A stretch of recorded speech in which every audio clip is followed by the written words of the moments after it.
पावसामुळे ना हल्ली सर्वांना जास्त भूक लागते. शनाया जशी स्कूलमधून आली तसं तिच्यासाठी मी आज रवा उत्तप्पा बनवला होता. पण इशिकाला बघा, तिच्या हातातलं उत्तप्पा घेऊन स्वतःला खायचं असतं.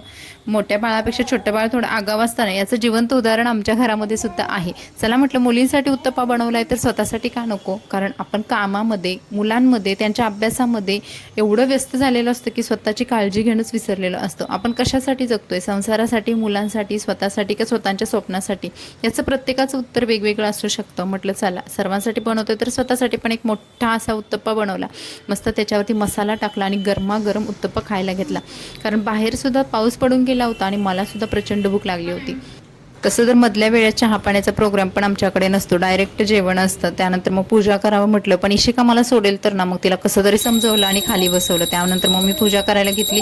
मी कशी पूजा करते हे ती छान मस्त निरीक्षण करत होते आणि जशी माझी पूजा झाली तसं तिनं माझ्या अंगावरती झेप घेतली. कारण तिला मी जेव्हा घेते ना तेव्हा खूप छान वाटतं.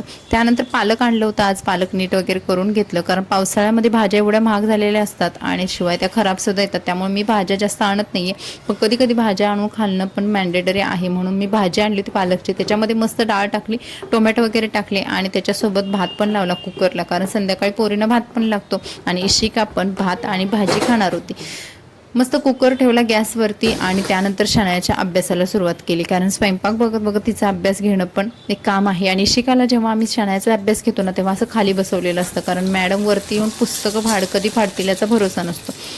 आज पापड पण तळायचे होते. आता हे गावावरून आणलेले ज्वारीचे पापड आहेत. हे जेव्हा मी सुट्टीला गावी गेले होते त्यावेळेस पापड आणि हे सांडगे आम्ही तिथेच केले होते आणि येताना आईने मला भरपूर दिले होते. पण आता ते भरपूर प्रमाणात कमी झालेले आहेत, कारण आमच्याकडे आठवड्यातून एकदा तरी पापड तळले जातात.